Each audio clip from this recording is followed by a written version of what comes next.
Eh bien, la conception du boîtier SKX de la gamme actuelle Seiko 5 Sports a, sans surprise, fait la une des journaux lors de leur sortie. Les choses ont vraiment explosé lorsque la marque a lancé la série SSK en 2022, introduisant un mouvement GMT mécanique dans la catégorie de prix inférieur à 500 $. Naturellement, des modèles comme la SSK 001 et la SSK 003 se sont vendus comme des glaces à la plage en juillet. Mais depuis, un autre pilier de cette collection a émergé sous la forme de la SSK 023, qui fait partie de la sous-catégorie Seiko Seeing Field. Désormais, de nombreux passionnés ont été séduits par cette nouvelle approche de la GMT abordable qui intègre une lunette fixe en acier inoxydable avec une échelle de 24 heures et des accents orange. En plus de tout cela, elle était proposée dans un boîtier de taille idéale, entièrement brossé, vendu à moins de 500 $. Alors, les collectionneurs, étant ce qu'ils sont, se sont naturellement demandé pourquoi ne sortent-ils pas une version polaire de cette montre? Eh bien, si c'était votre question, Seiko a enfin pensé à vous. Et aujourd'hui, nous allons regarder cette version, la SSK 059 Live 9. Même si la montre reste nouvelle, Seiko avait déjà divulgué l'information début 2024, lorsqu'une SC009 à cadran blanc a été lancée en janvier comme modèle réservé au Japon, juste un mois après que la SSK 023 noire ait été annoncée pour le marché mondial. Les fans en dehors du Japon se sont demandé pourquoi Seiko leur réservait un traitement aussi cruel, et même si j'exagère un peu, la réaction était compréhensible. L'inspiration du cadran blanc ou polaire de la famille Explorer est clairement présente ici, et changer la couleur s'intègre parfaitement au design. Quelle que soit la raison pour laquelle cette variation n'a pas été proposée plus largement à l'international, les esprits se sont calmés au siège de Seiko et la version internationale de la Polar SSK, la SSK 059, est enfin arrivée après 2 ans. Alors, est-ce que ça valait la peine d'attendre? Puisque la grande nouveauté de cette sortie est le nouveau cadran, il est logique de commencer par là. Maintenant, si vous avez déjà vu la SSK 023, le cadran de la SSK 059 vous semblera très familier. Le format reste le même, seule la combinaison de couleurs sera inversée. Là où le cadran noir affiche une allure très sérieuse, la 059 adopte une approche plus claire et lumineuse, un style qui convient aussi bien en été qu'en hiver. C'est tout simplement une belle montre, point final. Et le fait qu'elle soit vendue à moins de 500 $ annonce de grandes choses pour la Polar 5.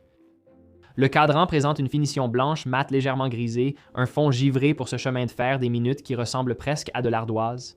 Tandis qu'un gris plus argenté est utilisé pour les index horaires géométriques appliqués, les chiffres arabes en relief et l'échelle intérieure des 24 heures au format militaire.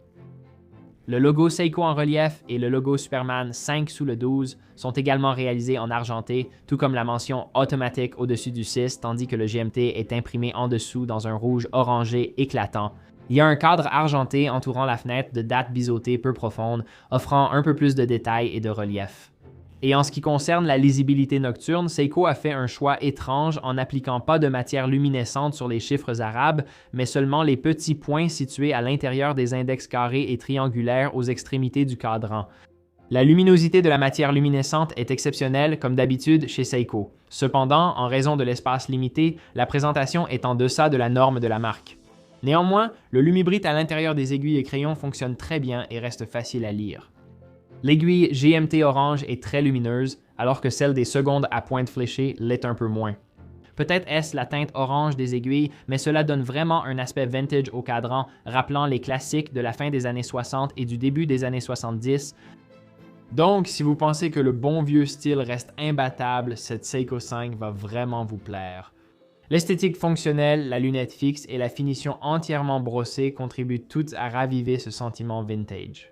Le boîtier mesure 39,4 mm de large sur 47,9 mm de corne à corne avec une hauteur discrète de 13,6 mm, offrant une excellente expérience au poignet pour la plupart des utilisateurs tout en respectant son diamètre.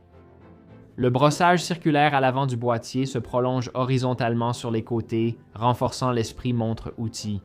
De même, la lunette fixe 24 heures ancre fermement le style dans la lignée des classiques d'action d'antan, ponctuée par le détail surprenant d'une finition brossée radiale et même d'une touche subtile de polissage sur le côté de cette lunette.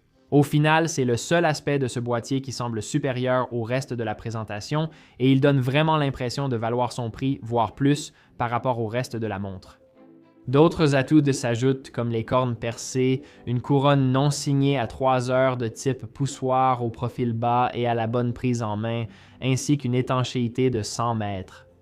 Un verre minéral Hardlex légèrement bombé protège le cadran, ajoutant peu de hauteur au boîtier comparé aux versions plus surélevées.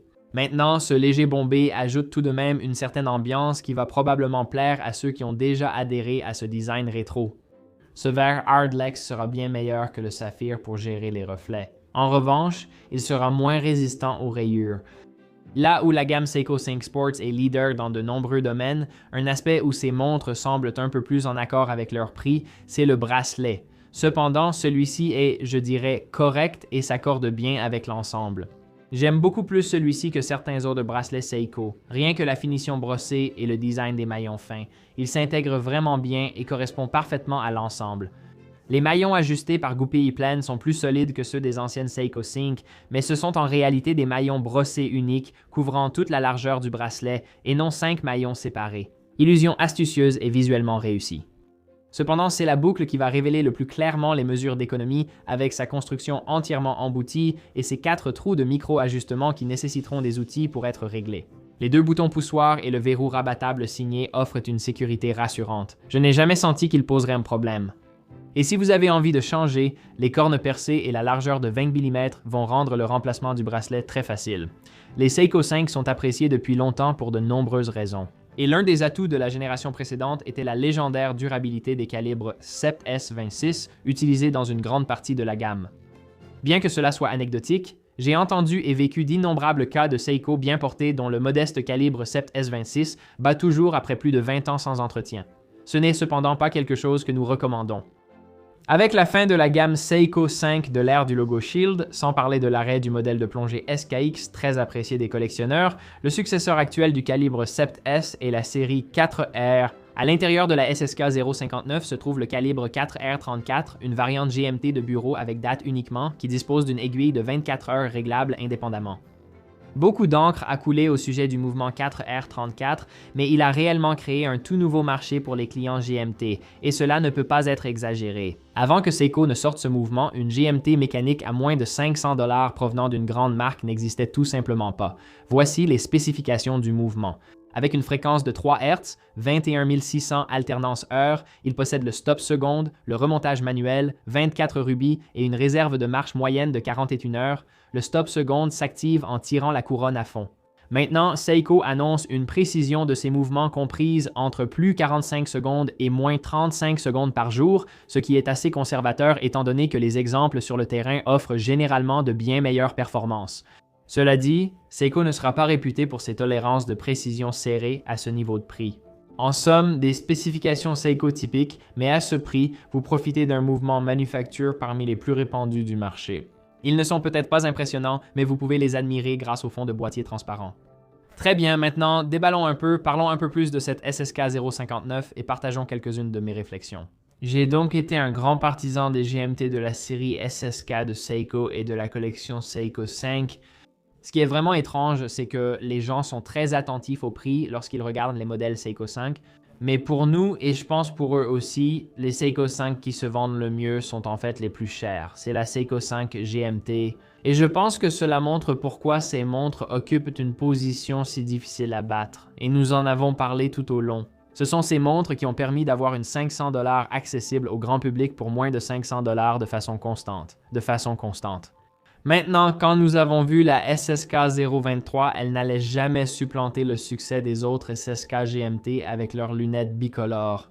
Celles-là vont probablement attirer davantage par rapport à ce style plus sobre et inspiré du monde militaire que nous voyons ici. On pourrait probablement en dire autant des GMT Master et de la série Explorer, où l'on retrouve une certaine inspiration dans les designs ici, tout en y apportant leur propre touche et interprétation. Maintenant, la plupart des inconvénients restent les mêmes et la plupart des avantages restent également les mêmes ici.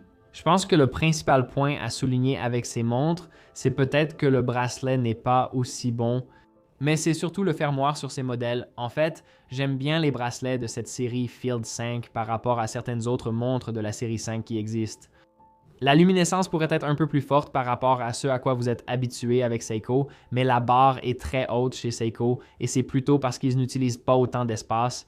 Et puis les mouvements vont ressembler davantage à un moteur de Toyota Corolla. Ils tournent tout simplement. Si vous cherchez la meilleure performance, ce n'est pas une montre à considérer de ce point de vue-là en termes de précision. Mais si vous voulez de la fiabilité, un calibre éprouvé en plus, ce sont parmi les calibres les plus testés et les plus utilisés sur le marché. Si vous cherchez juste quelque chose de fiable, comme dans ces vidéos où l'on met un pare-pince sur une Toyota Corolla ou une Honda Civic et qu'on la laisse tourner jusqu'à panne de carburant, c'est l'idée de ces montres et mouvements horlogers. Ils ne seront pas parfaits. Cela ne veut pas dire qu'ils n'ont pas leurs particularités, mais c'est l'approche générale pour ces montres et cela permet à plus de personnes d'apprécier et de posséder une GMT mécanique dans ce segment. C'est là que ces montres se distinguent le plus. Avec ce cadran polaire, j'aime appeler ce modèle la Polar 5. Ce nom pourrait vraiment rester et je le trouve sympa. Personnellement, j'aime encore plus celle-ci que la version à cadran noir. Elle n'a pas autant de contraste, mais il y a un peu plus de peps avec l'éclat orange de l'aiguille GMT. Et j'ai toujours aimé la famille des GMT Polar. J'ai toujours apprécié un cadran blanc avec une touche de couleur apportée par cette aiguille GMT. Et ça me parle personnellement. Je me souviens d'avoir vu ces modèles JDM quand ils sont sortis. Je me suis dit, si jamais ils arrivaient aux États-Unis, ce serait incroyable. Cela rendrait tellement d'amateurs heureux et j'adorerais voir ça un jour. Eh bien, avec la SSK 059, ce jour est enfin arrivé. Et que dire? C'est une autre GMT leader de sa catégorie à moins de 500 $ de la part de Seiko, la marque qui a même rendu crédible l'idée d'une GMT mécanique à moins de 500 $ du moins pour le grand public. Mais d'accord, les gars, voilà mon avis aujourd'hui en regardant la Seiko 5 SSK 0599. Dès que j'ai vu un cadran blanc pour le marché JDM dans cette configuration, je me suis dit qu'il fallait absolument qu'il arrive sur le marché international le plus vite possible parce qu'il est vraiment superbe. Et je pense qu'ils ont fait du bon travail avec cette montre. J'adore les SSK GMT, comme vous le savez. Préférez-vous celle-ci ou le cadran noir? Ou restez-vous fidèle à la 023, laquelle vous séduit le plus? Si vous avez acheté cette montre et avez des avis, laissez des commentaires ci-dessous. Cela aidera sûrement ceux qui s'y intéressent. Visitez teddybuilders.com, revendeur agréé de plus de 35 marques. Tous nos achats sont expédiés rapidement avec un service client dédié et une garantie constructeur complète. De plus, si vous êtes de passage dans la région de Cleveland, Ohio, nous venons d'ouvrir un tout nouveau magasin phare. Nous avons donc déménagé de notre ancien magasin vers un emplacement plus grand. Nous avons désormais 4 fois plus d'espace et de marques. Vous pouvez donc retrouver des marques comme Seiko en magasin. Nous avons Seiko Luxe, Tissot, Hamilton et 15 autres marques en magasin. N'hésitez pas à regarder en ligne ou en boutique, nous serons ravis de vous aider pour votre prochain achat de montre. Cela nous permet de continuer à faire ce que nous faisons ici et nous aimons ce que nous faisons. Mais les gars, merci encore beaucoup de regarder. Prenez soin de vous et je vous dis à très bientôt.